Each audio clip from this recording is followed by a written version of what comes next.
Hi everyone, I'm Jessica, and what I'm about to tell you might sound impossible, but every word is true. My own parents forced me to sleep in their garage like some unwanted stranger while my stepsister's boyfriend got the master guest suite, but when my housekeeper Rosa quietly asked if she should call security, she triggered a chain of events that exposed secrets so shocking, they nearly destroyed my family forever. Before we jump back in, tell us where you're tuning from, and if this story touches you, make sure you're subscribed, because tomorrow I've saved something extra special for you. Now picture this. You've just flown across the country to visit your parents in the house you helped them afford, carrying gifts and excitement for a long overdue reunion. But instead of warm hugs and your favorite childhood bedroom, you're handed a deflated air traps and pointed toward a cold, concrete garage. That's exactly what happened to me last October, and it was just the beginning of discovering how far people will go to rewrite history when money and pride are involved. Let me take you back to where this all started, because understanding how I ended up shivering on a garage floor requires knowing who I was before everything changed.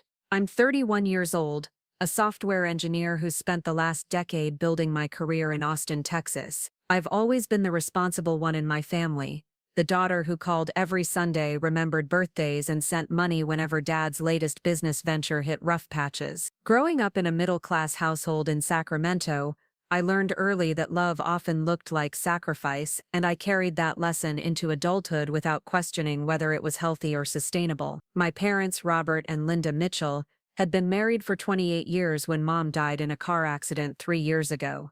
The grief nearly destroyed Dad, and watching him struggle through those dark months broke my heart in ways I'm still processing. He'd lost not just his wife but his business partner in their small accounting firm, his best friend, and the woman who'd managed every aspect of their personal life for nearly 3 decades. 6 months after Mom's funeral, Dad met Sandra through a grief support group. Sandra was a divorced mother of 2 who'd lost her ex-husband to cancer the year before. On paper it seemed like perfect timing, 2 broken people finding comfort in shared loss. Dad seemed lighter when he talked about her, and after watching him barely function for months, I was grateful someone could make him smile again. They married exactly 1 year after Mom's death in a small ceremony I flew home to attend. Sandra moved into our family home with her 18-year-old daughter Ashley and 16-year-old son Tyler. Suddenly, Dad went from empty nest syndrome to a full house again, and he seemed to thrive on the chaos and noise of teenagers and family dinner. The first year of their marriage appeared blissful from my distant perspective in Austin. Dad would call with stories about Ashley's college applications and Tyler's basketball games, sounding more engaged and energetic than he had since before Mom's diagnosis. Sandra seemed devoted to him, and whenever I visited, she made an effort to include me in family activities and ask about my work. But looking back now, I can see the subtle shifts that started almost immediately. Family photos that had decorated our home for decades began disappearing, replaced gradually with pictures of Sandra's children and their new blended family. The guest room that had always been Jessica's room when she visits became Ashley's study space. Dad's stories during our Sunday calls increasingly centered on Sandra's kids and their achievements, while questions about my life became perfunctory, almost obligatory. The most significant change happened about 8 months into their marriage. Dad called me on a Thursday evening, his voice heavy with stress and embarrassment. Sandra's ex-husband had left massive debts that were somehow tied to the house she'd been living in with the kids. They were facing foreclosure, and she was terrified of being homeless with 2 teenagers. Meanwhile, Dad's accounting business was struggling without Mom's organizational skills and client relationships. That's when he asked if I might consider helping them with a down payment on a new house. Not a loan, he was careful to specify, but an investment in their future stability. He'd found a beautiful 4-bedroom house in a good school district for Ashley and Tyler, but they needed $60,000 for the down payment to qualify for the mortgage. I had the money. My software engineering salary was solid, I lived modestly, and I'd been saving aggressively since college. More importantly, I couldn't bear the thought of Dad losing another foundation so soon after Mom's death. The idea of him and Sandra's children facing homelessness felt impossible to accept when I had the power to prevent it. The conversation lasted 2 hours, with Dad explaining how they'd structure everything to protect my investment. My name would go on the deed as part owner, ensuring I'd get my money back if they ever sold. He promised they'd start paying me back within a year, once his business stabilized and Sandra found steady work. Most importantly, he assured me I'd always have a place in their home, that this would be my house too, somewhere I could visit anytime and eventually inherit, as his daughter. I wired the money the following week. The house they bought was stunning, a 2-story colonial in Roseville with a 3-car garage, updated kitchen, and enough space for everyone to have their own sanctuary. Dad sent me a virtual tour over video chat, beaming as he showed me the master bedroom with its walk-in closet, Ashley's room with built-in desk space, Tyler's room with space for his gaming setup, and the guest room he'd designated as mine for visits. For the first year, everything seemed perfect. I visited twice, once for Christmas and once for Dad's birthday in spring. Sandra played the gracious hostess, cooking elaborate meals and making sure my room had fresh flowers and my favorite snack. Ashley and Tyler were polite if not warm, and Dad seemed genuinely happy in ways I hadn't seen since before Mom got sick. The mortgage payments were manageable with both Dad and Sandra working, and they even sent me a small payment toward my investment after Dad's busy season that first spring. I felt good about the decision, proud that I'd helped create stability for my family during such a turbulent time. But by the second year, the phone calls became less frequent. Dad's business was struggling more than he'd admitted, losing clients to larger firms with modern technology and younger staff. Sandra had found work as administrative assistant, but the salary barely covered utilities and groceries for a family of 4. The small payments toward my investment stopped, though Dad assured me it was temporary, just until they caught up on some unexpected expenses. I didn't push. Dad's pride had always been fragile, and I knew how much it cost him to accept help in the first place. I figured a few months of patience was a small price to pay for his peace of mind. The third year brought more troubling signs. When I called to plan my annual Christmas visit, Sandra answered Dad's phone and seemed flustered to hear from me. She explained that Ashley's boyfriend would be staying for the holidays, so the guest room wouldn't be available, but they could set up an air mattress in the family room. When I suggested staying in a hotel instead, she insisted that wasn't necessary, that families should stay together during holidays. That Christmas visit felt different in ways I couldn't articulate. The house was beautifully decorated and filled with Sandra's extended family, but I felt like an outsider observing someone else's celebration. Conversation stopped when I entered rooms,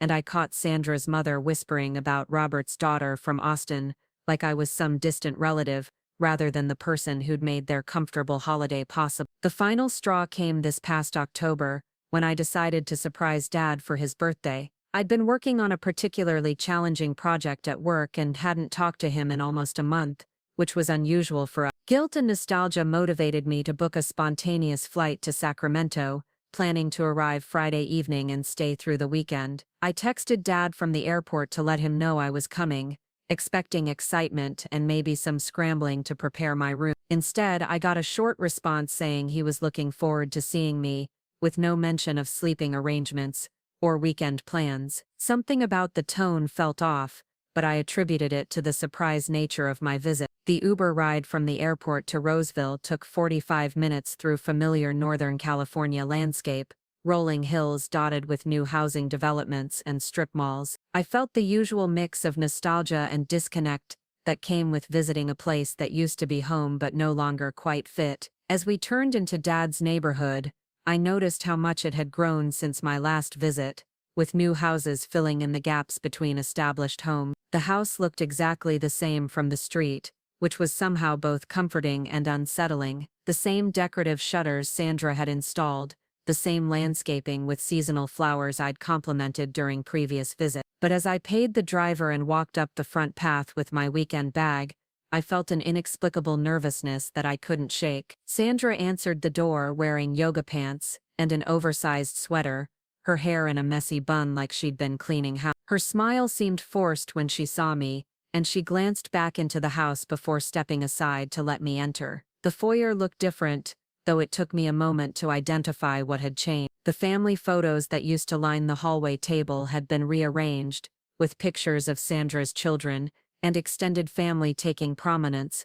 while older photos of me and my parents had been moved to less visible spots or removed entirely. Sandra's greeting was polite but strained, asking about my flight and commenting on how busy work must be to keep me away so long. There was an undertone of criticism in her voice that I'd never heard before, as if my absence had been somehow inconsiderate rather than the natural result of living across the country with a demanding career. When I asked where Dad was, she explained that he was at Tyler's basketball game and wouldn't be back until late. Tyler was now a senior and apparently quite talented, with scouts from several colleges showing interest. Ashley was at her apartment near UC Davis, where she was finishing her junior year studying business administration. As Sandra led me through the house, I noticed other subtle changes that accumulated into something that felt almost like erasure. The throw pillows Mom had embroidered were gone from the living room couch. The china cabinet that used to display our family heirlooms now held Sandra's collectibles and her children's academic award. Even the kitchen felt different,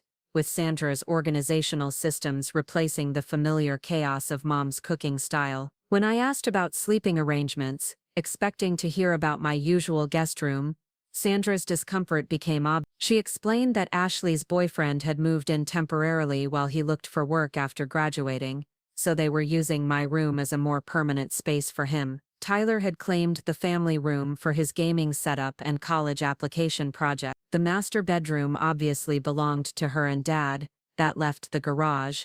Sandra presented this like a reasonable solution, explaining that Dad had cleaned out a corner space and set up an air mattress. There was a space heater for warmth and an extension cord for charging phones. She seemed genuinely confused by my stunned reaction, as if sleeping in a garage was a perfectly normal accommodation for an adult daughter visiting the house she'd helped purchase. Walking into that garage felt like a physical blow. The concrete floor was stained with years of oil leaks from Dad's old truck.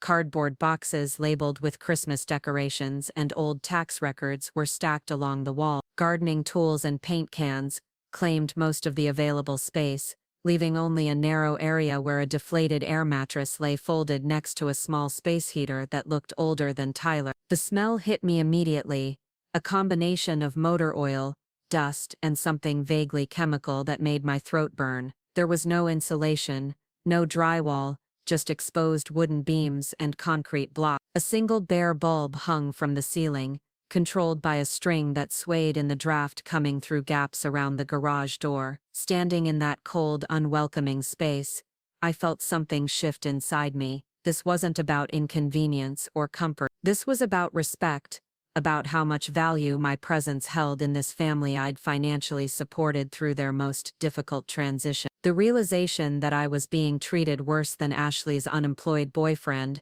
worse than a stranger they might grudgingly accommodate for a night, crystallized. Preparing and narrating this story took us a lot of time, so if you are enjoying it, subscribe to our channel.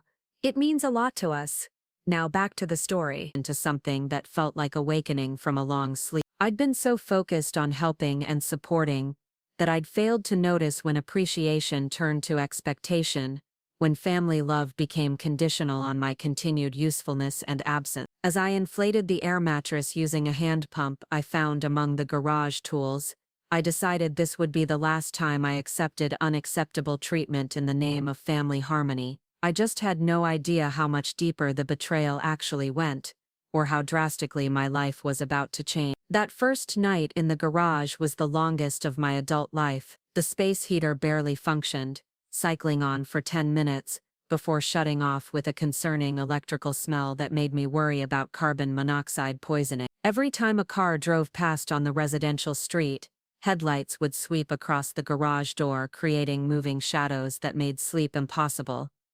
But the cold and discomfort weren't what kept me awake. It was the sound of laughter coming from inside the house, warm and familial, the kind of sounds that used to include me. Through the thin walls separating the garage from the kitchen, I could hear Dad's voice telling stories, Sandra's melodic laugh, and what sounded like Ashley's boyfriend making himself completely at home in what had once been my space. Around midnight I heard footsteps in the kitchen, followed by the refrigerator opening and closing.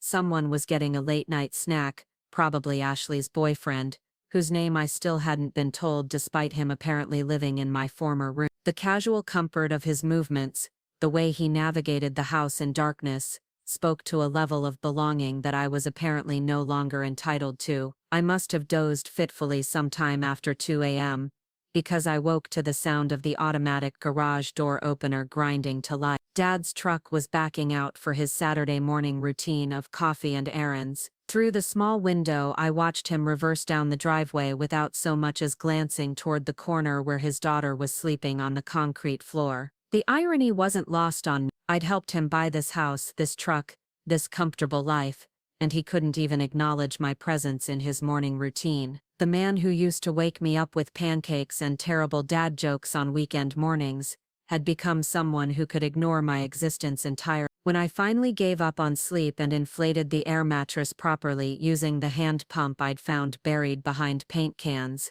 I discovered that my phone had barely charged overnight. The extension cord Sandra had mentioned was apparently connected to an outlet that barely worked, leaving me with 12% battery and no way to contact anyone about my situation. Walking into the house to use the bathroom felt like entering someone else's space. Sandra was in the kitchen making coffee, dressed in expensive athleisure wear that I recognized as Lululemon. The outfit probably cost more than most people spent on groceries in a week, which seemed incongruous for someone who'd claimed financial hardship just years earlier. She looked up when I entered, and her expression was carefully neutral, not hostile but certainly not welcoming. It was the face you'd make for a houseguest who'd overstayed their welcome, polite but distant. "Good morning, Jessica.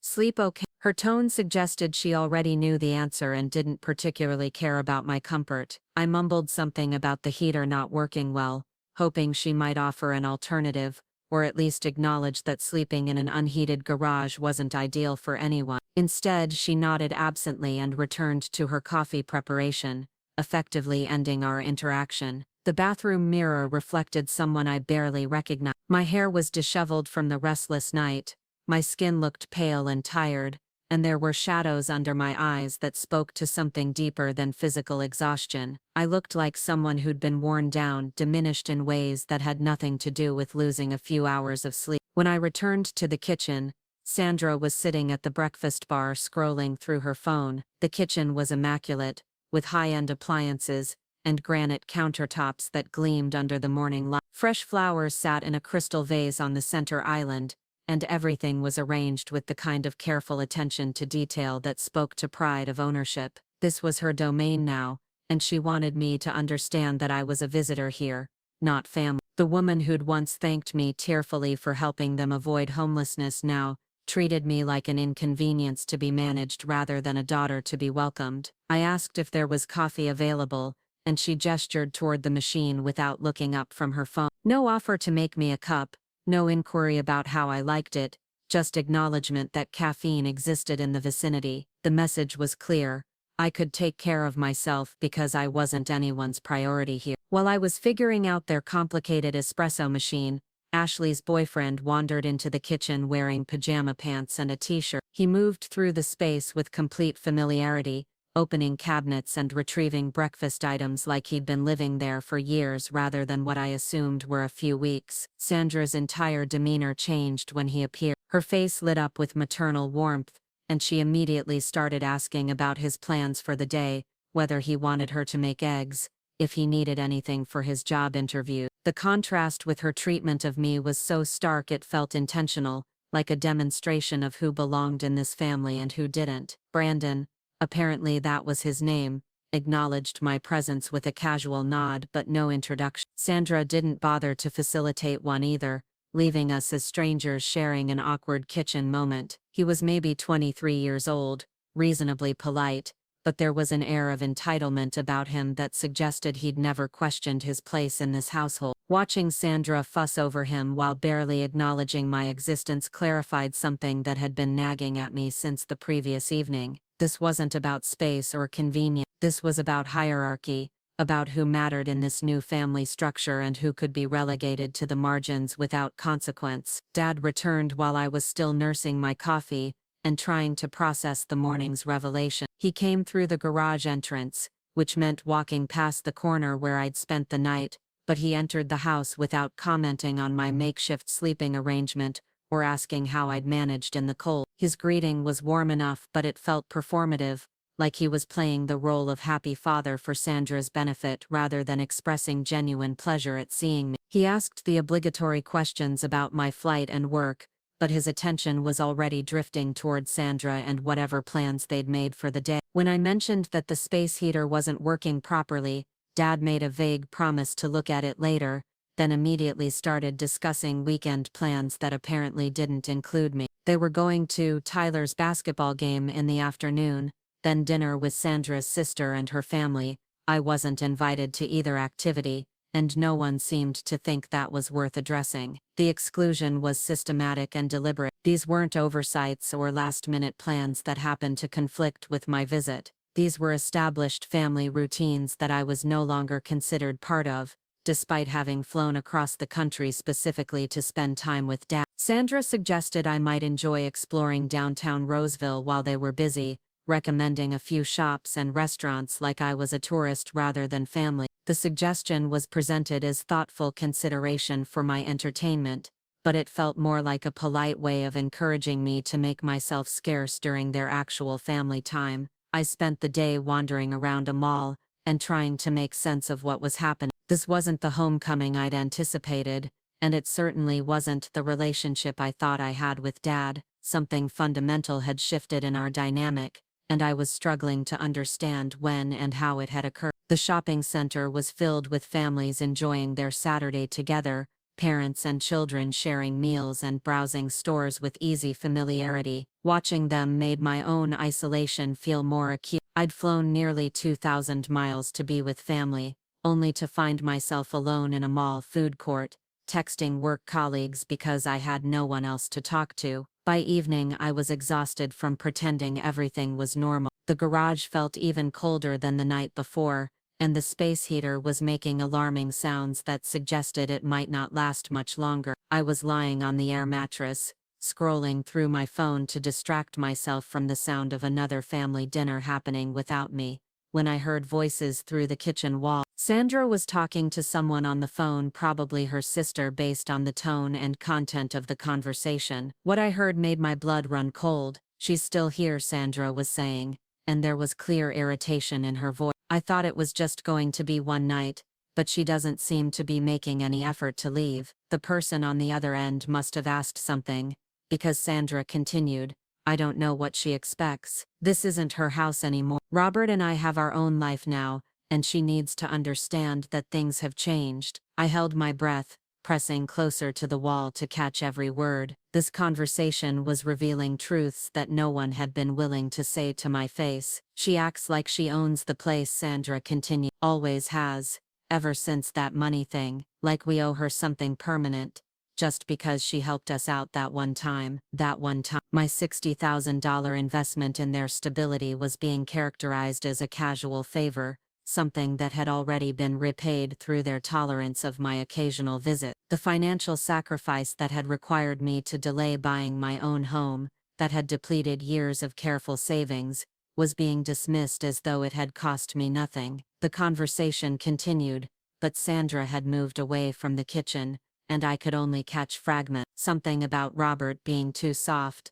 about needing to establish boundaries, about not letting guilt override what was best for their family, which apparently didn't include me. I lay back on the air mattress, staring at the concrete ceiling, and feeling something inside me crystallize into a cold, clear understanding. This wasn't about miscommunication or hurt feeling. This was about being systematically erased from a family I'd financially supported through their crisis, relegated to a garage while a stranger slept in my room, excluded from activities in the house I'd helped them buy. Sandra's phone conversation had revealed the truth they'd been too polite to say directly. I was no longer welcome here, not as family, not as an equal, probably not at all. My continued presence was an inconvenience they were enduring rather than a relationship they valued. That night was even colder than the first, and I barely slept at all, but something had shifted in my thinking during those long, uncomfortable hours. I was done accepting unacceptable treatment in the name of family harmony. I was done making excuses for people who clearly didn't value my presence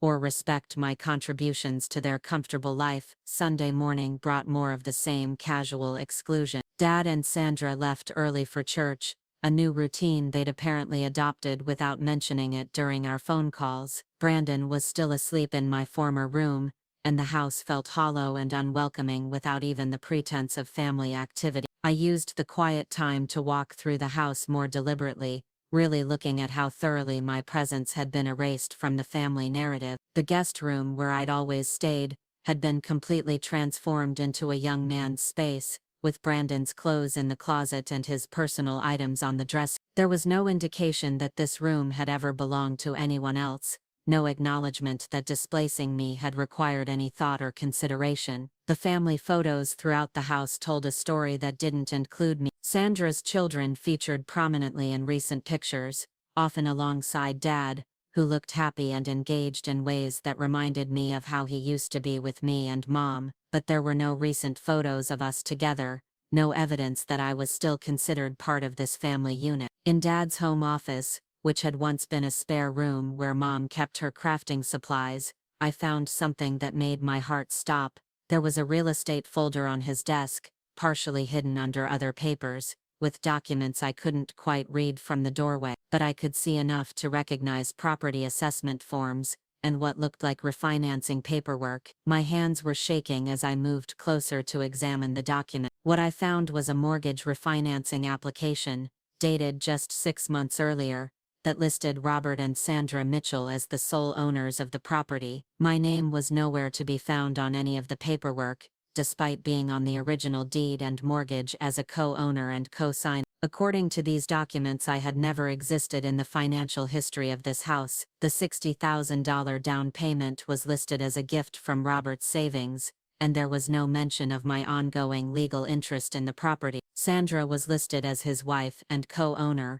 with full rights to the property and any equity it had accumulated. I photographed the documents with my phone, my hands trembling with a combination of shock and growing anger. This wasn't just about sleeping in a garage or being excluded from family activities. This was about fraud, about my family stealing from me, while maintaining the pretense of loving relationships and financial hardship. The refinancing had apparently been successful, based on the stamped approval documents in the folder. They'd extracted equity from the house to pay off other debts, probably Sandra's lingering financial obligations from her previous marriage. Money that should have belonged partially to me had been used to solve problems I'd never been told about, while they continued to claim they couldn't afford to pay back my initial investment. I sat in Dad's office chair, surrounded by evidence of their deception, and felt something break inside me. Not my heart, exactly, because heartbreak implies surprise at betrayal. This felt more like the shattering of illusions I'd been maintaining despite mounting evidence that they were false. When Dad and Sandra returned from church, I was waiting in the living room with my phone in my hand and a calm expression that probably scared them more than tears would have. Sandra took one look at my face and immediately started bustling around the kitchen, avoiding eye contact and making unnecessary noise with dishes and coffee preparation. Dad asked if I'd had a good morning, and I told him it had been very educational. Something in my tone must have warned him, because he sat down across from me with the careful posture of someone preparing for an uncomfortable conversation. I asked him directly about the refinancing documents I'd seen in his office. The color drained from his face, and he looked toward the kitchen where Sandra had gone very quiet.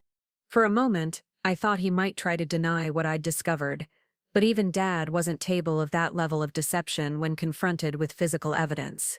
Instead, he started explaining how they'd needed to refinance to consolidate Sandra's debts, how the mortgage company had required removing my name to simplify the ownership structure, how they'd planned to add me back once everything was settled. The explanations came fast and defensive, full of justifications that sounded rehearsed, like he'd been preparing for this conversation for months. I listened without interrupting, watching my father transform from the man who'd raised me into someone I didn't recognize. Someone who could steal from his own daughter and then look her in the eye while explaining why it had been necessary, why it was actually for the best, why I should understand and forgive and move on without making things difficult for his new family. When he finished his explanation, I asked one simple question: why didn't you tell me? If the refinancing was legitimate and temporary, if they'd planned to restore my ownership once Sandra's debts were resolved, Why had they hidden it from me? Why was I discovering this through accidental snooping rather than honest communication? Dad's answer revealed everything I needed to know about where I stood in his priorities. He said they hadn't wanted to worry me, hadn't wanted to burden me with their financial complexities, hadn't thought I needed to know every detail about their business decisions. In other words, they decided my own financial interests weren't important enough to deserve honesty or consultation. Sandra appeared in the doorway between the kitchen and living room, her face pale but her expression defiant. She'd obviously been listening to our conversation, and she wasn't going to let Dad handle this alone. Her presence felt like reinforcement arriving for a battle I hadn't realized I was fighting. She launched into her own explanation about how complicated blended families could be, how difficult it was to navigate everyone's needs and expectations, how they'd tried to do right by everyone but sometimes that meant making hard choices. Her tone was reasonable, almost therapeutic, like she was counseling me through my own unreasonable emotional response to their perfectly rational decisions. But underlying her calm explanation was a clear message. I was the problem here. My expectations were unrealistic, my emotional response was excessive, and my failure to understand their position was a character flaw rather than a reasonable reaction to being systematically deceived and financially defrauded. I stood up from the couch, my decision crystallizing with each word of Sandra's patronizing explanation. I wasn't going to argue with them about whether their behavior was acceptable. I wasn't going to educate them about basic honesty and respect. I wasn't going to waste any more energy trying to maintain relationships with people who clearly viewed me as an obstacle to their happiness, rather than family worth protecting. Instead, I told them I was leaving, that I'd be checking into a hotel for the remainder of my visit, and that we'd be having some very different conversations in the coming weeks. Dad started to protest, probably more concerned about appearances than my feelings, but I was already walking toward the garage to collect my things. The last thing I heard as I packed my overnight bag was Sandra telling Dad that maybe this was for the best, that I needed time to process everything and understand their perspective. Even in the moment of my departure, she was positioning herself as the reasonable adult dealing with an emotionally unstable daughter who couldn't handle adult conversations about family finances. I called an Uber from the driveway, standing next to Dad's truck in the 3-car garage that my money had helped them afford. The house looked beautiful in the afternoon sunlight, exactly like the kind of home I'd imagined providing for my parents when I'd made that initial investment, but it no longer felt like anything that belonged to me, and I was no longer interested in fighting for a place in a family that had already decided I didn't fit. The hotel room I checked into was generic but clean, with reliable heating and a bathroom I didn't have to ask permission to use. For the first time in 3 days, I felt like I could breathe properly, like I wasn't constantly bracing for the next small humiliation or casual dismissal. I ordered room service and spent the evening researching real estate law in California, trying to understand my legal options for addressing what appeared to be mortgage fraud. I also drafted emails to my lawyer in Austin and my accountant, requesting they pull all documents related to my investment in Dad's house and my ongoing legal interest in the property. But the most important thing I did that evening was acknowledge something I'd been avoiding for months. This relationship was already over. Dad had chosen Sandra and her children over me, not just in terms of daily priorities, but in fundamental questions of honesty, respect, and financial integrity. There was no conversation that could repair the trust they'd broken. No explanation that could justify the systematic deception they'd maintained while accepting my financial support. I wasn't losing a family I'd had. I was finally recognizing that I'd lost it long ago and had been trying to maintain something that no longer existed. Monday morning arrived with the kind of crisp October clarity that made Sacramento beautiful, all golden light and clean air that promised a perfect autumn day. I woke up in my hotel room feeling more rested than I had in months. Not just because of the comfortable bed and functioning heater, but because I'd finally stopped pretending that an unacceptable situation might somehow become tolerable if I just tried harder to understand. My phone had been buzzing intermittently since dawn with texts from Dad. Each message was a variation on the same theme, asking me to come back so we could talk things through like adults, promising that Sandra hadn't meant to sound dismissive, insisting that family problems required family solutions rather than lawyers and hotels. The subtext was clear in every message.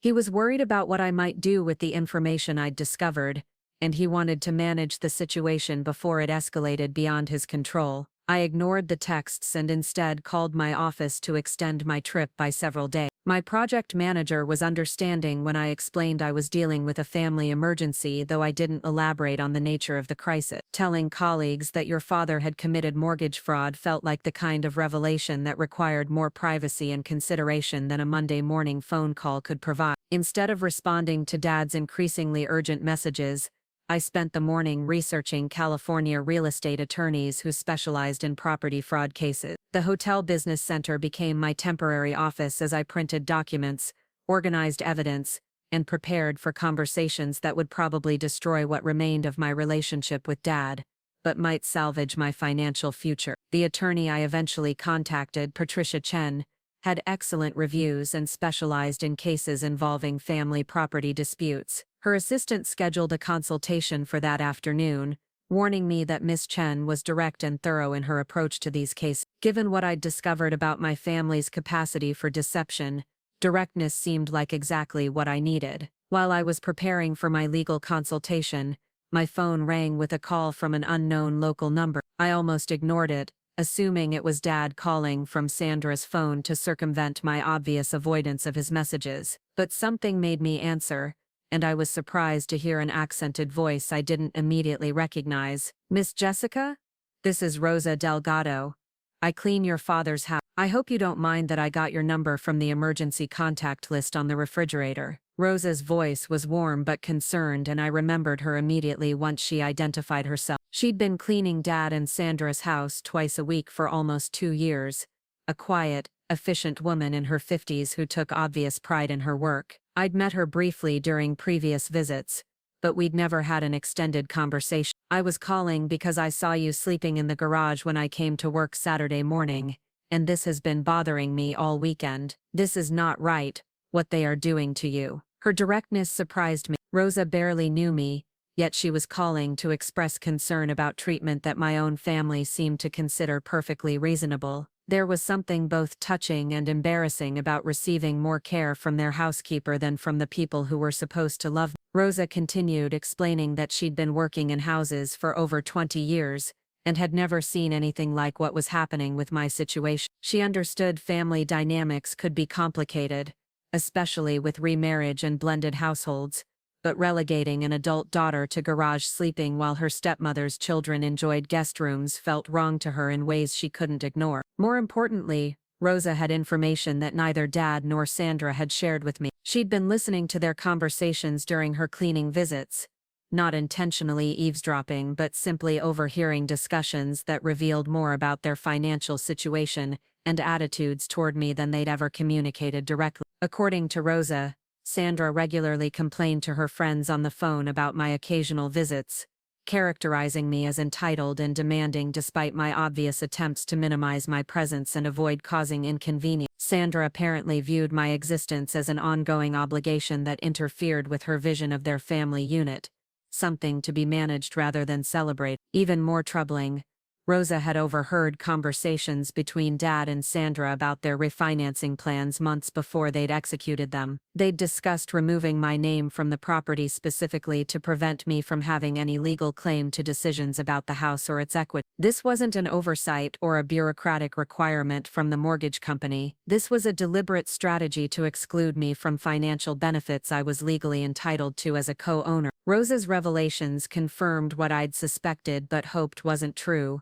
My family had planned their betrayal carefully, discussing and implementing strategies to defraud me while maintaining the pretense of loving relationships and financial transparency. They'd stolen from me systematically, not impulsively, and they'd done it while accepting my continued emotional and financial support without any apparent guilt or conflict. But Rosa had called for a specific reason beyond just sharing information. She'd been thinking about my situation all weekend, and she had a suggestion that might change the power dynamics more dramatically than anything I'd considered. Miss Jessica, she said, her voice dropping to a more confidential tone, there are rules in their neighborhood about garage conversions and people living in spaces that aren't properly permitted for housing. The homeowners association is very strict about these things, and the city has codes about what constitutes legal sleeping space. She explained that she'd worked in several houses in the same development, and she knew the community guidelines prohibited using garages for residential purposes without specific permits and modifications that Dad's garage definitely didn't have. More importantly, forcing someone to live in substandard housing conditions could be reported to county health services as a safety violation. Rosa's suggestion was both elegant and devastating. If they wanted to treat me like an unwelcome squatter, she could help me demonstrate exactly what that meant in terms of legal consequences and community standards. Her offer to report the situation wasn't motivated by malice toward Dad and Sandra, but by genuine concern for my welfare and outrage at treatment she considered fundamentally wrong. I would call them and ask if they want me to report this to the HOA and the county, Rosa continued. Sometimes people need to understand the consequences of their actions before they realize they've gone too far. The conversation with Rosa lasted almost an hour, during which she shared observations about Dad and Sandra's lifestyle that I'd never considered. They were living well beyond what their reported income should support, with expensive purchases and home improvements that suggested access to money they'd never mentioned having. Sandra's wardrobe alone represented thousands of dollars in designer clothing, and their recent kitchen renovation had cost more than Dad's annual salary from his struggling accounting business. Rosa suspected they'd been using equity from the house, money that should have been partially mine, to fund a lifestyle that allowed Sandra to play affluent housewife while Dad struggled to rebuild his client base. The refinancing I'd discovered wasn't just about consolidating Sandra's debts. It was about accessing cash that legally belonged partially to me, money they'd used without my knowledge or consent. By the time I hung up with Rosa, I had a much clearer picture of what had been happening in that house for the past several months. My family hadn't just excluded me from their emotional lives. They'd systematically stolen from me while using my continued ignorance to maintain access to my ongoing support and financial assistance. The attorney consultation that afternoon was as direct and thorough as promised. Patricia Chen reviewed the documents I'd photographed, asked detailed questions about the timeline of events, and provided a legal assessment that was both reassuring and infuriating. I had multiple grounds for legal action, ranging from mortgage fraud to conversion of assets, and the evidence I'd gathered was sufficient to support a strong case. However, Ms. Chen warned me that family legal disputes were emotionally devastating, even when they were financially successful. Pursuing legal action against Dad would probably destroy any possibility of future relationship repair, and the process would likely be lengthy, expensive, and publicly embarrassing for everyone involved. More immediately, she recommended that I document the current living situation thoroughly, both to support potential legal action and to protect myself from false claims they might make about my behavior or demands. If they were willing to commit mortgage fraud, they might also be willing to lie about other aspects of our interactions to protect themselves from consequences. Ms. Chen also suggested that I consider giving Dad one opportunity to resolve the situation voluntarily before initiating formal legal proceedings. Sometimes the prospect of legal consequences motivated people to negotiate fairly when appeals to family loyalty and basic decency had failed. A carefully worded demand letter might achieve better results than immediate litigation, especially if they understood the seriousness of their legal exposure. That evening, I returned to the hotel and spent hours drafting emails to Dad and Sandra that laid out exactly what I'd discovered and what I expected them to do about it. I wasn't interested in emotional reconciliation or family therapy sessions about communication. I wanted my name restored to the property deed, my financial interest in the house acknowledged legally, and a clear agreement about how my investment would be handled going forward. The emails were formal and specific, outlining the evidence I'd gathered and the legal options I was prepared to pursue if they continued to deny my legitimate claim. I didn't threaten them explicitly, but I made it clear that I understood my rights and was prepared to exercise them regardless of family relationships or social embarrassment. I also drafted a separate email to Rosa, thanking her for her call and asking if she'd be willing to document what she'd observed and overheard during her time working in their house. Her testimony about their lifestyle, conversations, and attitudes toward me could be valuable evidence if legal proceedings became necessary. Before sending any of these emails, I called my mother's sister, Aunt Margaret, who lived in Portland and had maintained some contact with Dad since Mom's death. Margaret had never been particularly fond of Sandra, and I suspected she might have insights about the situation that no one else was willing to share. Margaret's reaction to my story was immediate and fierce. She'd suspected something was wrong based on Dad's behavior during recent family gatherings, where he'd seemed defensive and evasive when asked about my absence from family events. She'd also noticed that Sandra dominated conversations about their finances and future plans, often speaking for Dad in ways that suggested she was making decisions about their shared life. More importantly, Margaret revealed that Mom had specifically asked her to watch out for my interests if anything happened to disrupt Dad's judgment after her death. Mom had worried that grief might make Dad vulnerable to manipulation, especially if he became involved with someone who didn't understand or respect our family's history and value. Margaret offered to contact Dad directly, to let him know that other family members were aware of the situation and wouldn't tolerate seeing me mistreated or defrauded. She also volunteered to help me navigate the legal process if it became necessary, both financially and emotionally. Having family support felt like a revelation after days of isolation and betrayal. That night I finally sent the emails I'd drafted, though I modified them slightly to include Margaret's involvement and support. I wanted Dad and Sandra to understand that their treatment of me hadn't gone unnoticed by other family members, and that continuing their current approach would have consequences beyond just our immediate relationship. Dad's response came within an hour, and it was everything I'd expected and dreaded. He accused me of overreacting to simple miscommunications, of threatening family members with legal action over minor disagreements, of allowing outsiders to manipulate me into destroying family relationships. He characterized my demands as unreasonable and my evidence gathering as a betrayal of trust that proved I'd never really understood or valued our family bond.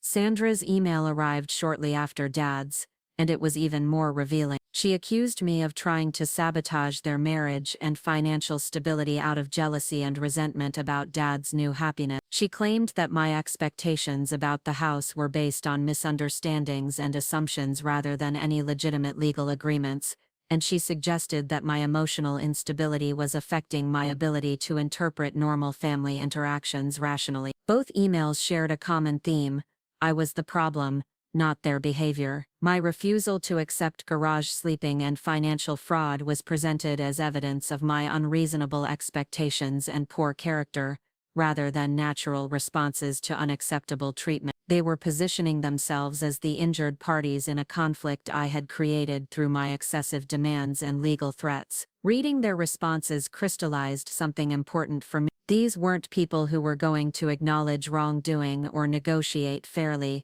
regardless of evidence or legal consequences. They'd created a narrative where they were victims of my unreasonable behavior, and they were going to maintain that story no matter what facts or documentation I presented. The next morning, I received the call that changed everything. Rosa's voice was tense with excitement and something that sounded like satisfaction when she spoke. "Miss Jessica, I called your father this morning like we discussed. I told him I was concerned about you sleeping in the garage because it violated community rules, and I asked if he wanted me to report it to the HOA, or if he preferred to handle it himself." Rosa paused, and I could hear the smile in her voice even over the phone. "He got very angry and told me it was none of my business what happened in his house. So I told him that actually, it was my business because I could lose my job if the community found out I was working in a house that was violating safety codes. Then I asked again if I should call security." According to Rosa, Dad had panicked when she mentioned security and community violation. He'd demanded to know where she'd gotten the idea that garage sleeping was problematic, whether she'd been talking to me about their family business, and what exactly she planned to tell anyone who asked about the situation. Rosa had remained calm and professional, explaining that she'd worked in the community long enough to understand the rules, and that her concern was for everyone's safety and legal compliance. She'd given him until the end of the week to address the situation before she felt obligated to report potential violations to the appropriate authorities. The conversation had ended with Dad threatening to fire her if she interfered in his family affairs, to which Rosa had responded that losing one job was preferable to losing her reputation in the community by ignoring safety violations in houses she served. "Miss Jessica," Rosa concluded, "I think you should come back to the house today. I think things are going to be very different now.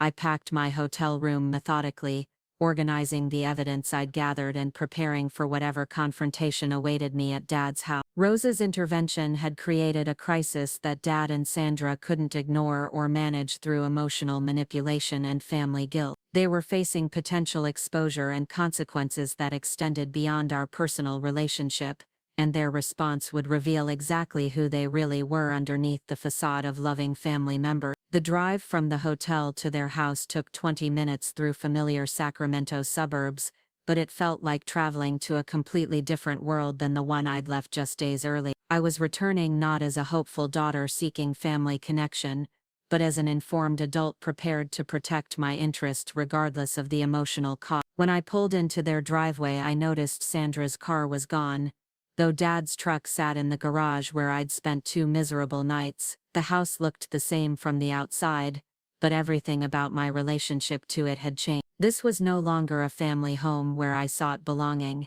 It was a piece of real estate where I had legal interests that needed to be protected. Rosa answered the door when I knocked, her face breaking into a warm smile when she saw me. She was obviously pleased with herself for creating the crisis that had brought me back, and she welcomed me into the house like I belonged there in ways that Dad and Sandra never had. "Your father is in his office," Rosa said, gesturing toward the back of the house. "He's been on the phone all morning with lawyers and insurance people.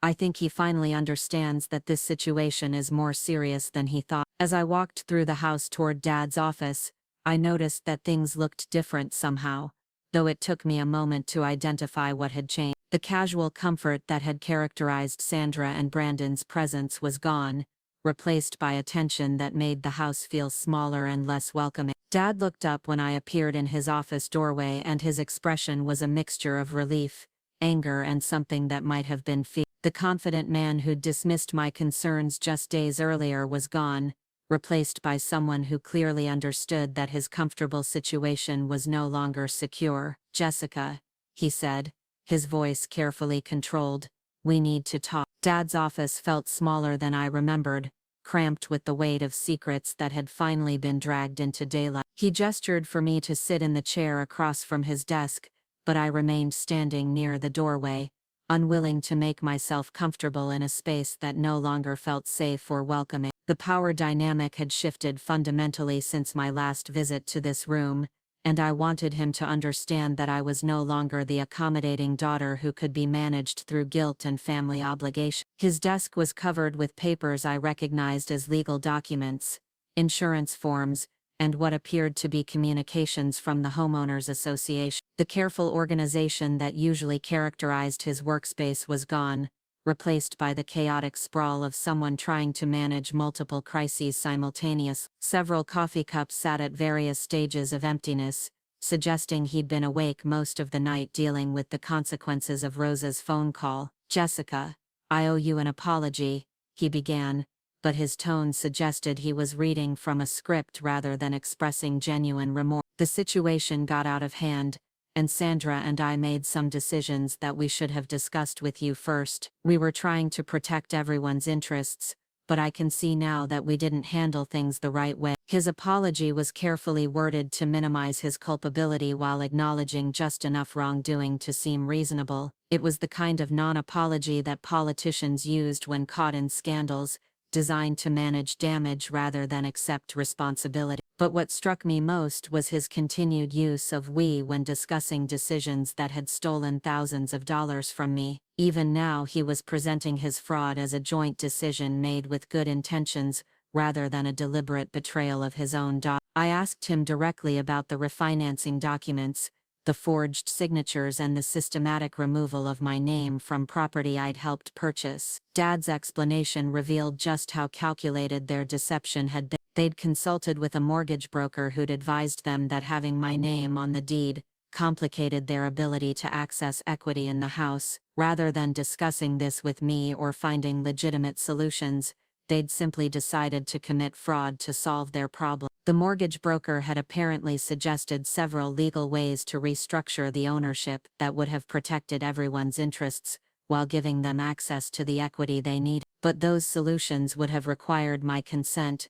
and ongoing involvement in their financial decisions, something Sandra had been unwilling to accept. She'd wanted complete control over their domestic situation, and my legal interest in the house represented an ongoing obstacle to her vision of their family life. Dad admitted that Sandra had been the driving force behind removing my name from the property, though he was careful to frame this as her attempt to create stability for her children rather than deliberate theft from me. According to his version of events, Sandra had been traumatized by her previous marriage's financial chaos and needed to feel secure in their shared asset. My presence on the deed made her feel like a guest in her own home, unable to make decisions about decorating, renovations, or future plans without considering my potential objections. But Dad's explanations couldn't address the fundamental dishonesty of their approach. Even if Sandra's emotional needs were legitimate, they'd chosen to solve them through fraud rather than honest communication. They'd stolen from me while maintaining the pretense of family relationships,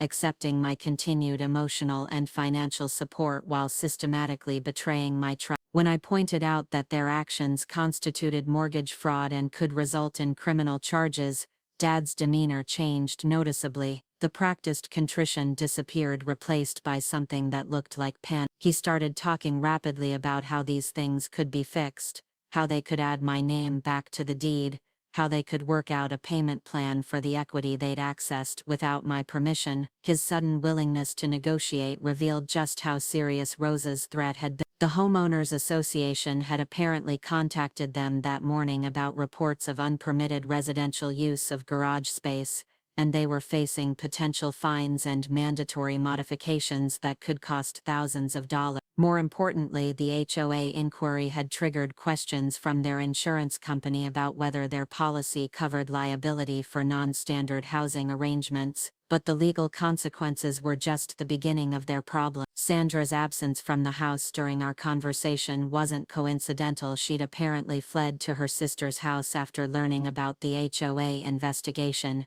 and the potential criminal exposure their fraud had created. According to Dad, she was furious with him for allowing the situation to escalate, and was threatening to leave the marriage if their legal troubles affected her children's stability.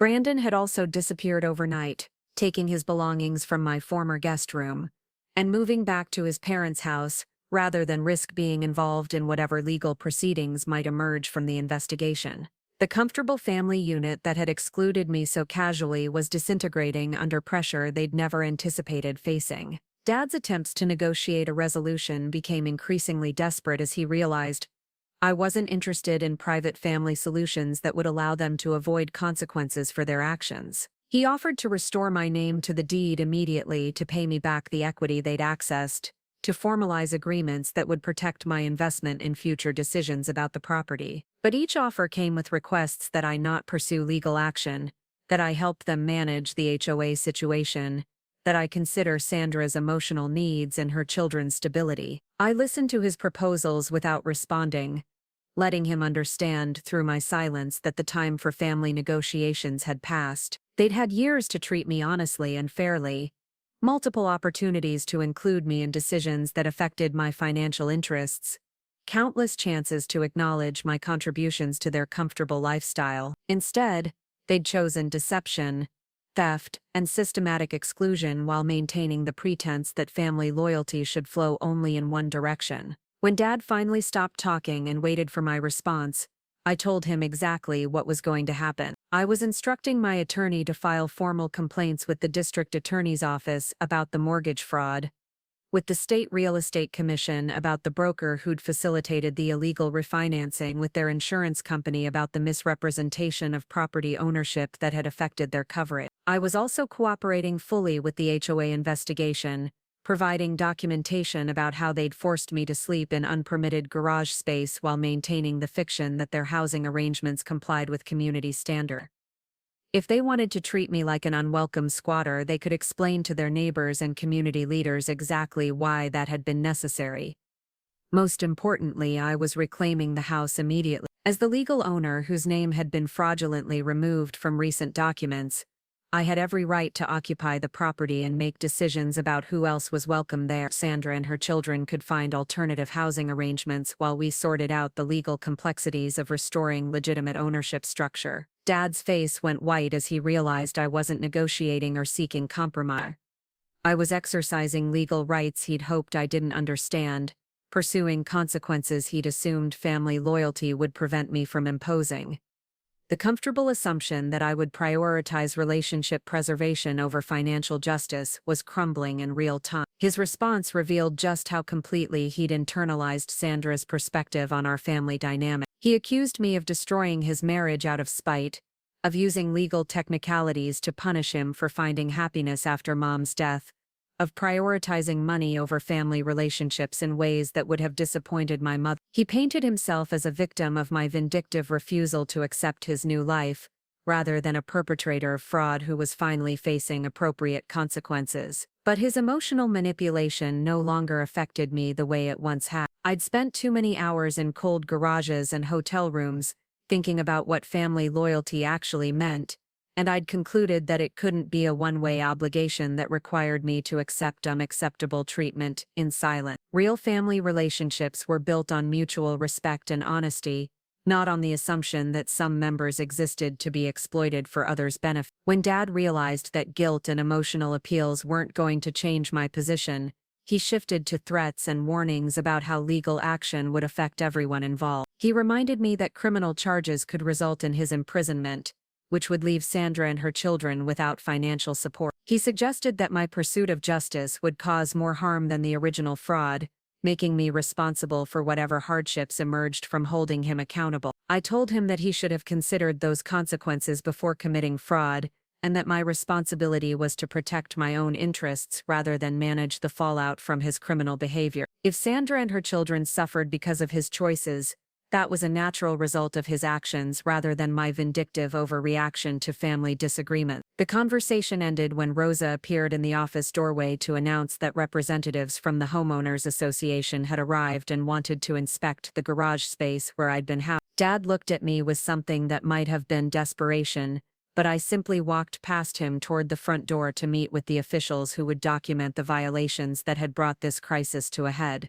The HOA inspection was thorough and damning. The garage space where I'd slept violated multiple community standards about residential use, fire safety, and basic habitability requirements. The investigators documented everything with photographs and detailed reports, noting that the violations appeared to be systematic rather than temporary emergency accommodation. More importantly, the HOA representatives informed Dad that community residents had been calling to report concerns about the situation, apparently prompted by Rosa's conversations with other housekeepers who worked in the neighborhood. What had seemed like a private family matter was now a community issue that reflected on the entire development's reputation and property values. The citation Dad received that afternoon included substantial fines and a requirement that all unpermitted residential use cease immediately. He was also ordered to appear before the Community Standards Board to explain how such serious violations had occurred, and what steps he was taking to ensure compliance with association rules. While the HOA officials completed their documentation,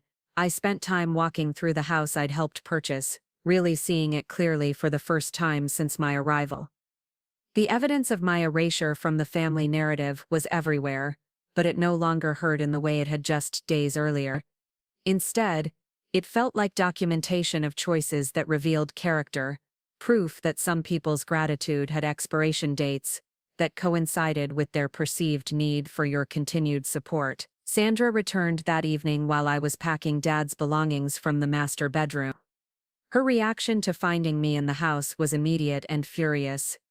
A combination of outrage at my presence and panic about the legal consequences that were materializing around her comfortable life. She demanded to know what right I had to be in her home, touching her possessions, disrupting the family stability she'd worked so hard to create. I explained calmly that this was legally my home until the fraudulent deed transfers were resolved, and that I was exercising my rights as a property owner to determine who was welcome in the space. Sandra could remain temporarily if she wanted to discuss fair resolution of our legal issues, but her current living arrangements were no longer sustainable given the documented violations and fraud that had brought us to this point. Sandra's response was everything I'd expected and more. She accused me of jealousy about Dad's happiness, of using technicalities to destroy a family that had never done anything but welcome me with open arms. She characterized my legal action as vindictive revenge against people who'd tried their best to accommodate an entitled daughter who couldn't accept that life had moved on without her. But Sandra's version of events couldn't explain away the documented fraud,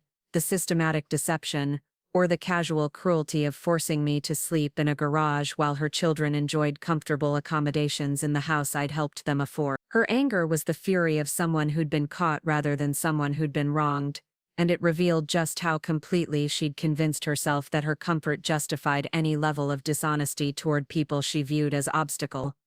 The final conversation I had with Dad took place the following morning as he loaded his belongings into his truck. Sandra had left during the night with her children, apparently deciding that protecting them from legal exposure was more important than fighting for a marriage that had become a liability. Dad was moving into a small apartment, while we worked through the legal process of resolving the property ownership and addressing the criminal complaint. He made one last attempt to appeal to family sentiment, talking about how proud Mom would have been of the home they'd built, and how disappointed she'd be to see me destroying it out of anger about money. But his manipulation felt hollow after everything that had been revealed, and I told him that Mom would have been disgusted by his willingness to steal from their daughter while maintaining the pretense of loving family relationship. Dad's final words to me were that I'd won the house, but lost my family, and that I'd have to live with the consequences of prioritizing legal rights over human relationships. He seemed to genuinely believe that family bonds should have protected him from accountability for fraud,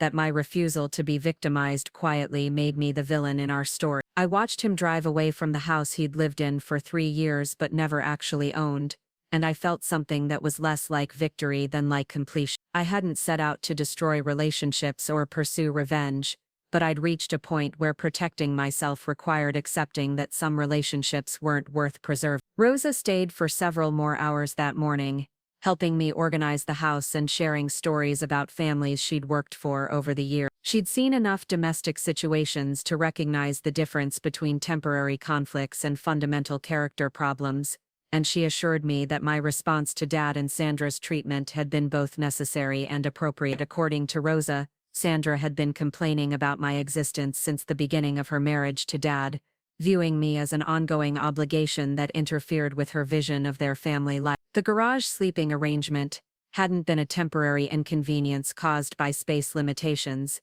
It had been a deliberate message about my place in their hierarchy, a demonstration that my comfort and dignity were less important than maintaining the fiction that I was still welcome in their lives. Rosa also revealed that other families in the neighborhood had been watching the situation with growing concern, particularly after seeing me relegated to garage sleeping during previous visits. Her decision to intervene hadn't been impulsive.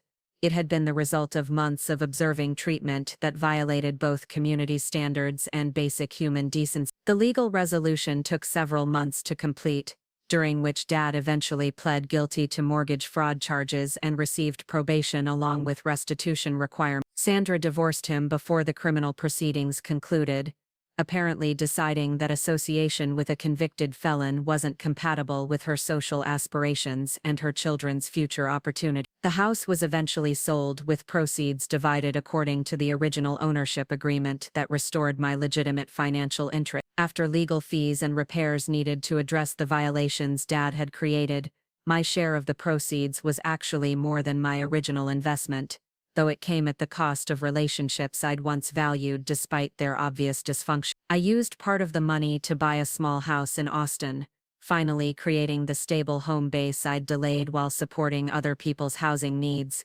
The rest went into investments that would provide security for my own future rather than solutions for other people's crises. Dad and I haven't spoken since the morning he moved out of the house. I heard through Aunt Margaret that he'd moved to Arizona to start over, apparently hoping that distance from the scene of his legal troubles would provide the fresh beginning that his marriage to Sandra had failed to deliver. Sandra remarried within 2 years, this time to a man who owned his home outright and had no complicated family relationships that might interfere with her domestic plans. The experience taught me something important about the difference between family loyalty and enabling destructive behavior. Real love requires honesty, respect, and mutual consideration, not just blind acceptance of whatever treatment people decide you deserve. Sometimes protecting yourself means accepting that people you love are willing to hurt you in ways that make continued relationship impossible. Rosa and I remained in contact long after the legal proceedings concluded. She'd found work with other families in Sacramento, and she occasionally sent updates about the neighborhood and former clients. Her willingness to intervene in a situation that didn't directly affect her had changed the trajectory of my life in ways I was still processing years later. Looking back, I realized that the garage sleeping arrangement was never really about space limitations or family logistics. It was about establishing hierarchies and testing boundaries, about seeing how much disrespect I would accept in exchange for maintaining the illusion of family connection. The moment I decided that comfort and dignity weren't negotiable, everything changed, not just for me but for everyone involved. The house in Roseville eventually sold to a young family with children who filled it with the kind of genuine warmth and happiness that Dad and Sandra had always performed rather than actually create. Driving past it years later, I felt no nostalgia for the life I'd lost there, only gratitude for the strength I'd found in recognizing that some losses are actually victories in disguise. The morning after Dad loaded his belongings into his truck and drove away, I stood alone in the house that had become the epicenter of the most devastating betrayal of my life. Sunlight streamed through the kitchen windows, illuminating dust particles that danced in the air like tiny celebrations of freedom.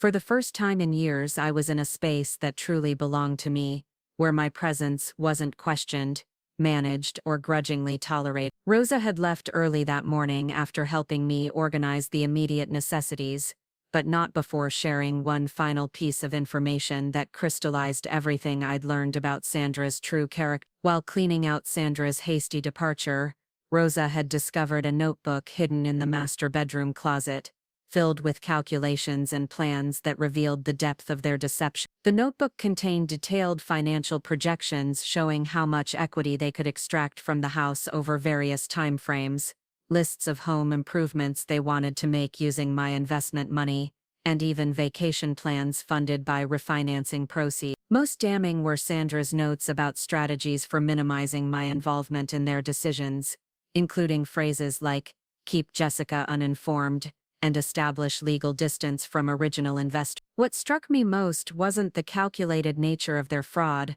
but the casual cruelty with which Sandra had planned my exclusion. She'd written about me like I was a business problem to be solved rather than a family member whose contributions had made their comfortable life possible. Her notes revealed someone who'd never felt gratitude for my help, only resentment about the ongoing obligation my investment represented. But Sandra's notebook also contained something she probably hadn't intended to preserve: evidence of consciousness of guilt that would be invaluable in the criminal proceedings against Dad. Her detailed planning demonstrated that their fraud hadn't been impulsive or accidental, but carefully orchestrated over months of deliberate deception. The district attorney would find her notes particularly compelling when building the case that would ultimately result in Dad's conviction. I photographed every page of Sandra's notebook before turning it over to my attorney, Patricia Chen, who'd been managing the legal aspects of reclaiming my property and pursuing criminal charges. Patricia's assessment was that Sandra's documentation significantly strengthened our position,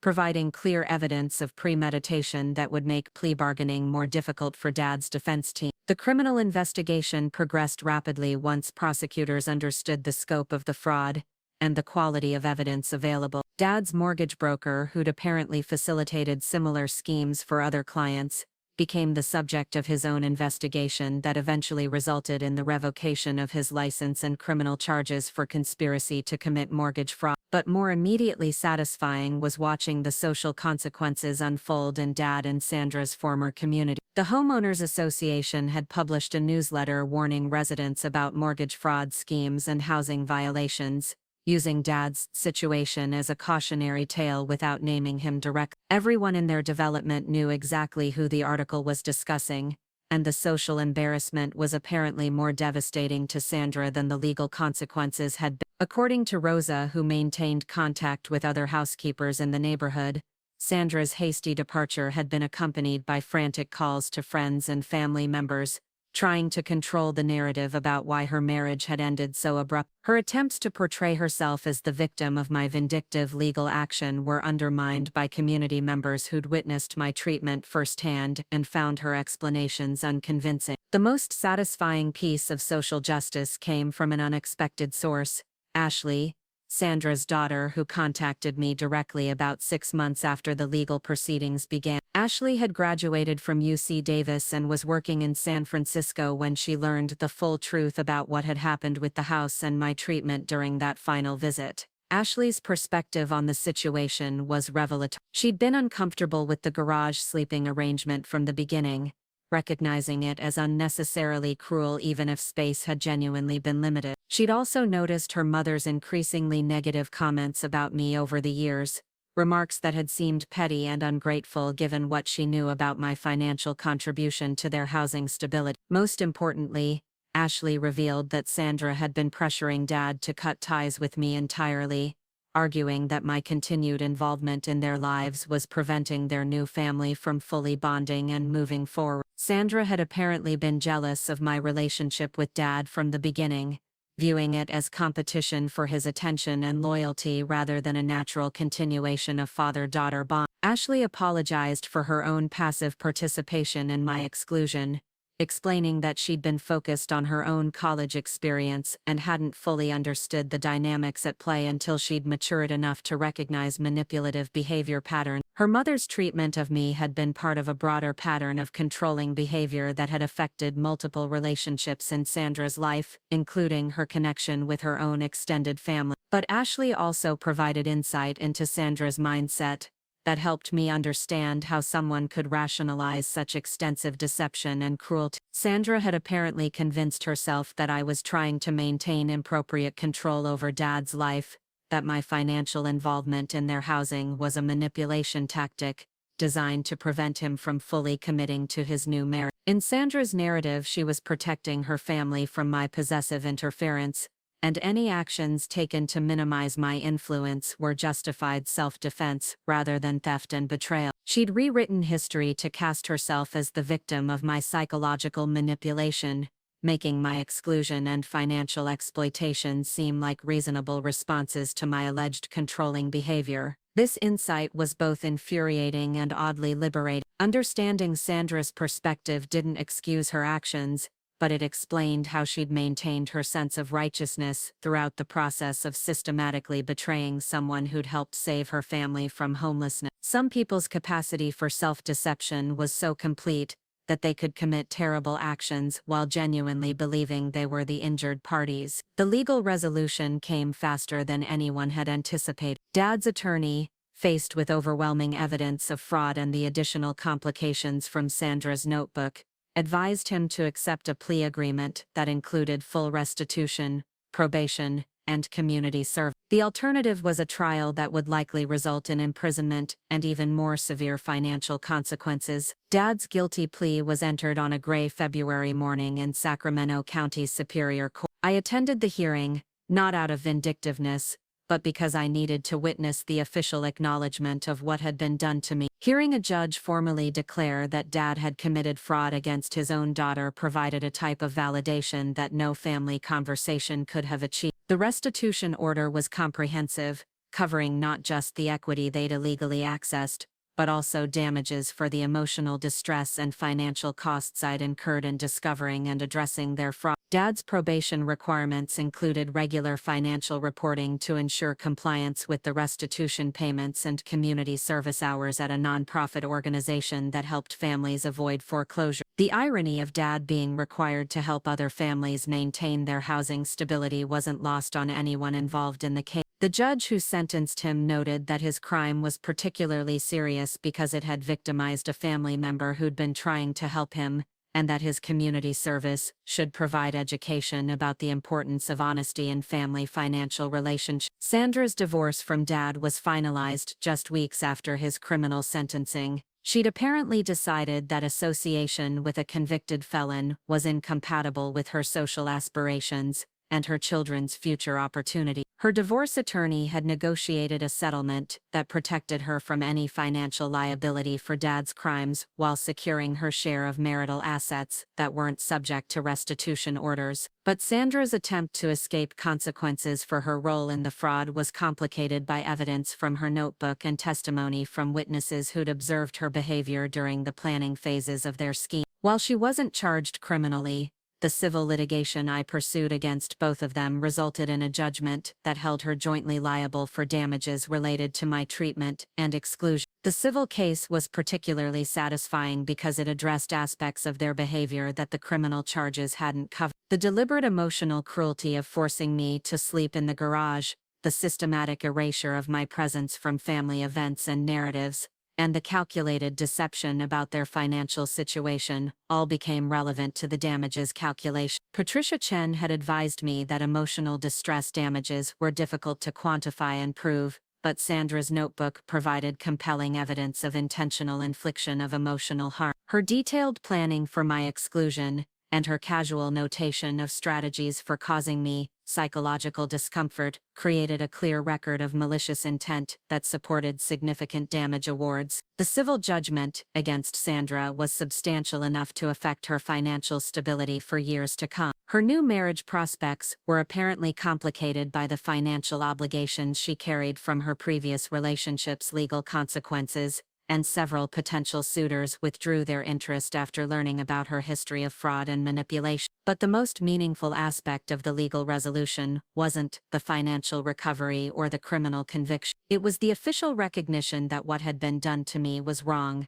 that family relationships didn't excuse fraud and abuse, and that I'd been justified in protecting myself even when that protection came at the cost of relationships I'd once valued. The house in Roseville sold within 3 months of being listed, purchased by a young family with 2 children who were excited about the space and the good school district. Meeting them during the final walkthrough was unexpectedly emotional, seeing people who would fill the house with genuine warmth and happiness rather than the performed domesticity that had characterized Dad and Sandra's occupation. The new owners were particularly interested in the history of the house, and I found myself sharing stories about the features I'd helped select and the improvements that had been made over the years. They were gracious about the awkward aspects of the sale process, understanding that family disputes had necessitated the quick timeline without prying into details that weren't their business. After paying legal fees, restitution obligations, and real estate costs, my share of the sale proceeds was actually larger than my original investment, thanks to the appreciation that had occurred during Dad and Sandra's occupancy. But more importantly, I finally had the financial independence to make housing decisions based on my own needs and preferences, rather than other people's crises and emergencies. I used part of the money to buy a charming bungalow in Austin's Hyde Park neighborhood, a house that was entirely mine from the moment I signed the deed. The contrast with my previous housing experiences was immediate and profound. Every decision about decoration, maintenance, and improvements was mine to make, without consultation, compromise, or concern about how my choices might affect other people's comfort or social status. The process of creating a home that reflected my personality and values was surprisingly healing. Choosing paint colors without worrying about other people's preferences, arranging furniture to suit my lifestyle rather than family dynamic, and decorating with items that had personal meaning rather than broad appeal helped me reconnect with aspects of myself that had been suppressed during years of accommodating other people's needs. But the most significant change wasn't in my living situation, it was in my understanding of what family relationships should and shouldn't require. The experience with Dad and Sandra had taught me that love without respect was meaningless, that gratitude had to be genuine rather than performed, and that some boundaries were too important to compromise even for people I cared about deeply. I also learned something crucial about my own patterns of behavior and relationship. My tendency to prioritize other people's comfort over my own well-being,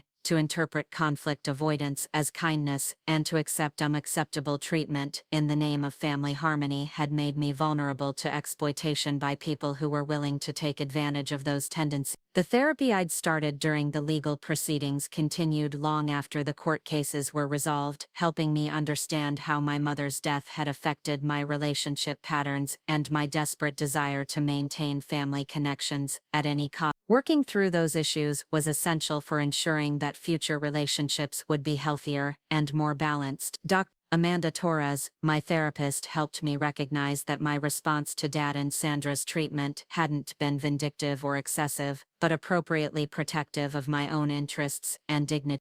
She'd seen many clients who'd been financially exploited by family members, and she assured me that my willingness to pursue legal consequences had been both necessary and courageous. More importantly, Dr. Torres helped me understand that the guilt I felt about destroying Dad's marriage and financial stability was misplaced. I hadn't created the crisis that had ended his relationship with Sandra. I'd simply refused to continue enabling their fraudulent behavior at my own expense. Sandra's decision to abandon Dad when their actions had consequences revealed the superficial nature of their relationship more clearly than any outside intervention could have. The year following the house sale was a period of deliberate reconstruction, both practically and emotionally. I focused on building a life in Austin that reflected my actual values and preferences rather than compromises I'd made to accommodate other people's expectations and needs. The process was sometimes lonely, but it was also liberating in ways I hadn't anticipated. Professional success came more easily once I wasn't constantly worried about family crises and financial obligations to people who didn't appreciate my contributions. My work performance improved dramatically when I was no longer dividing my emotional energy between my career and managing relationships with people who were actively working against my interests. I also began developing new friendships based on mutual respect and shared interest, rather than family obligation and guilt-based loyalty. These relationships were healthier and more satisfying than the family connections I'd lost, built on genuine affection rather than historical accident and financial entanglement. The most unexpected development was a romantic relationship that began about 18 months after the legal proceedings concluded. David Martinez was a fellow software engineer I'd met through professional networking events. Someone who'd built his own successful career and wasn't looking for financial support or emotional caretaking from a romantic partner. David's reaction to learning about my family situation was both supportive and illuminating. He dealt with his own toxic family dynamics and understood the difficult balance between loyalty and self-protection that complicated relationships with manipulative relatives. His perspective helped me recognize that healthy families didn't require their members to accept abuse in silence, or prioritize other people's comfort over their own basic dignity. But David also helped me understand something important about the lessons I'd learned from my experience with Dad and Sandra. The boundaries I'd established and the self-protection strategies I'd developed were valuable skills that would serve me well in all future relationships, not just family connection. Learning to recognize manipulation, refuse unacceptable treatment, and prioritize my own well-being had made me a stronger and more authentic person. 2 years after the house sold, I received an unexpected letter from Dad. He was living in Phoenix, working as a bookkeeper for a small construction company, and apparently struggling with both the financial obligations from his restitution order and the social isolation that had resulted from his criminal conviction. The letter was a mixture of apology, self-pity, and subtle requests for financial assistance that revealed he still didn't fully understand what he'd done wrong. Dad's letter included explanations for his behavior that focused on his grief after Mom's death, his desperation to create stability for Sandra's children, and his fear that my involvement in their financial decisions would prevent them from building the independent family life Sandra needed. He characterized his fraud as a mistake made under emotional duress rather than a calculated betrayal of trust that had continued for years. Most tellingly, Dad's letter included subtle suggestions that I should consider helping him with his current financial difficulties, given that the restitution payments were making it difficult for him to maintain basic living expenses. He apparently still viewed our relationship as one where his needs took precedence over my boundaries, where family loyalty required me to prioritize his comfort over my own financial security. I didn't respond to Dad's letter, not out of cruelty, but because I recognized that engaging with his attempts at emotional manipulation would undermine the progress I'd made in establishing healthy boundaries. His continued belief that I owed him consideration despite his betrayal revealed that he hadn't experienced the kind of genuine transformation that would make reconciliation possible or advisable. Instead, I forwarded Dad's letter to Patricia Chen, who confirmed that his subtle requests for financial assistance could potentially violate the terms of his probation if they were interpreted as attempts to circumvent the restitution order. The letter became part of his probation file, ensuring that his compliance with court orders would be monitored more closely going forward. The decision not to respond to Dad's letter was difficult but necessary. Part of me wanted to maintain some connection to the man who'd raised me, who'd taught me to drive and helped me with homework and celebrated my achievements throughout childhood and adolescence. But that man had been replaced by someone willing to steal from his own daughter while maintaining the pretense of loving family relationship. Torres helped me understand that grieving the loss of the father I'd thought I had was a necessary part of accepting the reality of who he'd actually become. The man who'd committed fraud against me wasn't a temporary aberration caused by grief and poor judgment.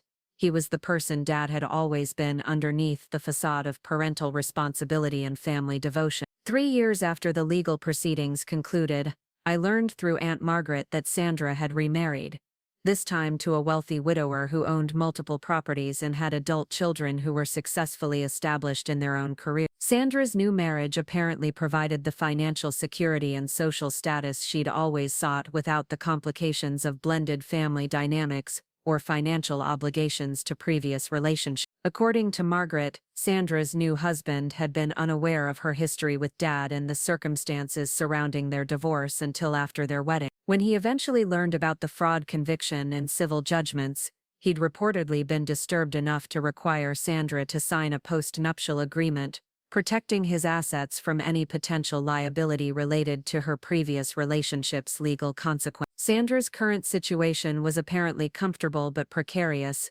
dependent on maintaining her new husband's approval and affection in ways that made her previous manipulation of Dad seem almost innocent by comparison. She'd achieved the material security and social respectability she'd always wanted, but at the cost of authentic relationships and genuine emotional connections. The information about Sandra's remarriage clarified something important about the dynamics that had destroyed my relationship with Dad. Sandra hadn't been motivated primarily by greed or material need.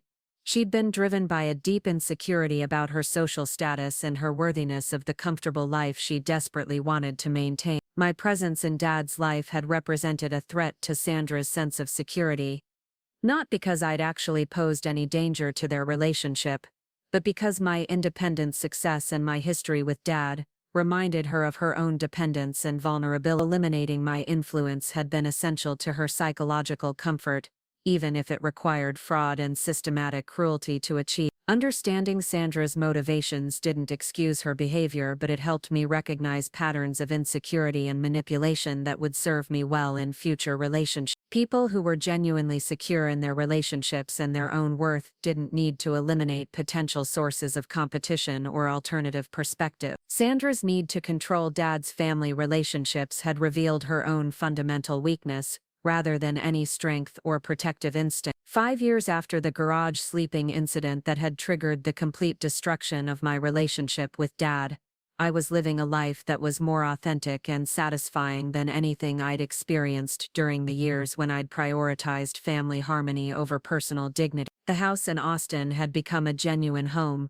filled with furniture I'd chosen, artwork that reflected my taste, and memories created through my own experiences rather than inherited from previous generations. My relationship with David had developed into something serious and committed, built on mutual respect and shared values rather than need or convenience. We'd discussed marriage and were planning a future together that included both individual goals and shared dreams, all negotiated through honest communication rather than manipulation or emotional blackmail. Professional success had continued to grow as I'd learned to apply the boundary-setting skills I'd developed through my family crisis to workplace relationships and career advancement. Understanding my own worth and refusing to accept unacceptable treatment had made it easier to negotiate salaries, manage difficult colleagues, and pursue opportunities that aligned with my goals rather than other people's expectations. But the most significant change was in my understanding of what love actually meant in practical terms. Real love required honesty, even when truth was uncomfortable.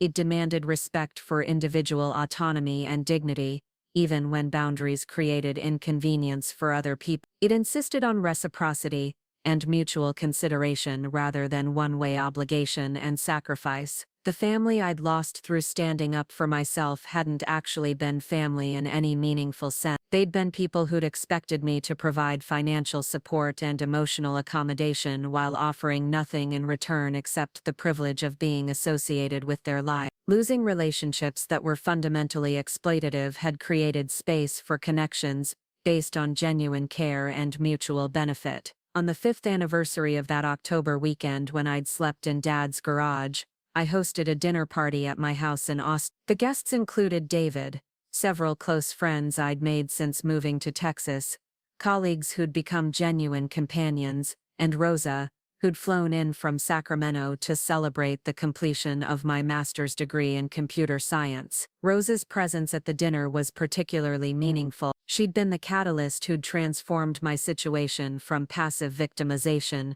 to active self-protection, and her courage in intervening on behalf of someone she barely knew had changed the entire trajectory of my life. Her willingness to risk her job to protect my dignity had provided a model of moral courage that I'd tried to emulate in subsequent relationships and situations. During dinner, Rosa shared updates about other families she'd worked for over the years, stories that reinforced how unusual Dad and Sandra's treatment of me had actually been. In her experience, most families made genuine efforts to accommodate visiting relatives, especially those who'd provided significant financial assistance during difficult times. My situation had been an outlier, not because of space limitations or complicated family dynamics, but because of character deficiencies that weren't typical of most functional families. The dinner conversation also included reflections on how the experience had changed everyone who'd been involved in the resolution. David shared his own insights about toxic family relationships and the courage required to prioritize self-respect over social expectation. My friends discussed their own experiences with boundary setting and the importance of surrounding yourself with people who genuinely valued your presence,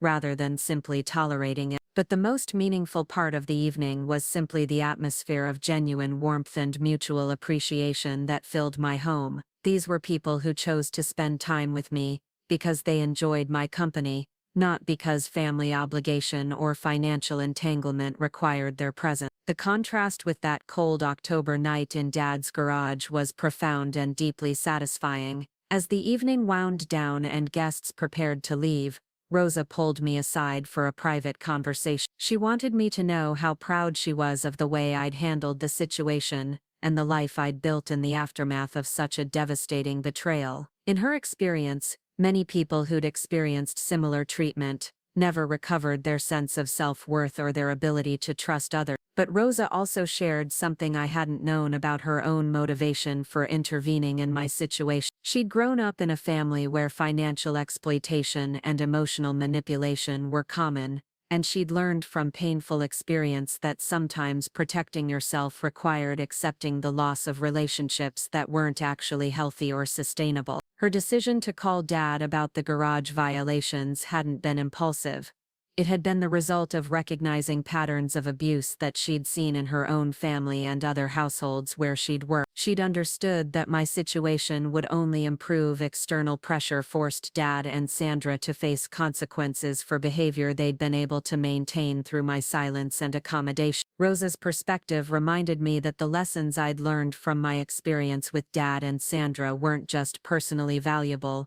They were insights that could help other people recognize and respond to similar situations in their own lives. The courage to protect yourself from exploitation, even when that protection came at the cost of family relationships, was a skill that too many people never develop. As I prepared for bed that night, surrounded by the comfortable familiarity of my own home and the satisfaction of relationships built on genuine mutual care, I reflected on how completely my life had changed since that weekend in Dad's garage. The betrayal had been devastating, but it had also been ultimately liberating, forcing me to develop strength and self-respect that I might never have achieved if the crisis hadn't occurred. The house in Austin was more than just a place to live. It was a symbol of independence and self-determination that represented everything I'd learned about the importance of building a life based on your own values, rather than other people's expectations. Every room contained evidence of choices I'd made for my own happiness, rather than compromises I'd accepted to maintain relationships that weren't actually beneficial. But more importantly, the relationships that filled my current life were fundamentally different from the family connections I'd lost. These were people who knew the truth about my past and respected the choices I'd made to protect myself. They understood that real love required boundaries, that healthy relationships demanded reciprocity, and that sometimes the most caring thing you could do was refuse to enable destructive behavior. The last thing I did before sleep was read a text message from Ashley, Sandra's daughter, who'd become an unexpected ally and friend in the years following her mother's departure from Dad's life. Ashley was thriving in her career in San Francisco and had recently become engaged to a man who appreciated her honesty about her family's complicated history. Ashley's message was brief but meaningful.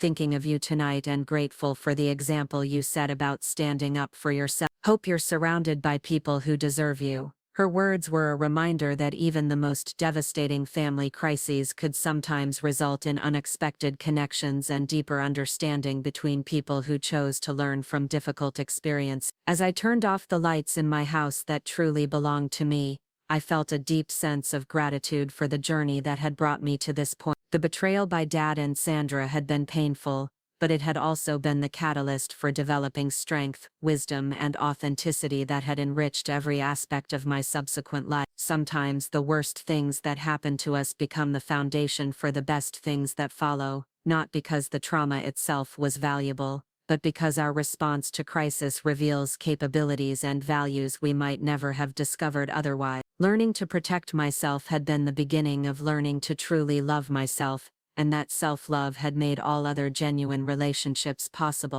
The garage where I'd spent 2 miserable nights 5 years earlier had become a symbol not of rejection and humiliation, but of the moment when I'd finally understood that some treatment was unacceptable regardless of family relationships or social expectations. That cold, uncomfortable space had been the birthplace of the woman I'd become, someone who knew her worth and refused to settle for anything less than she deserved. Up next, you've got 2 more standout stories right on your screen. If this one hit the mark, you won't want to pass these up. Just click and check them out.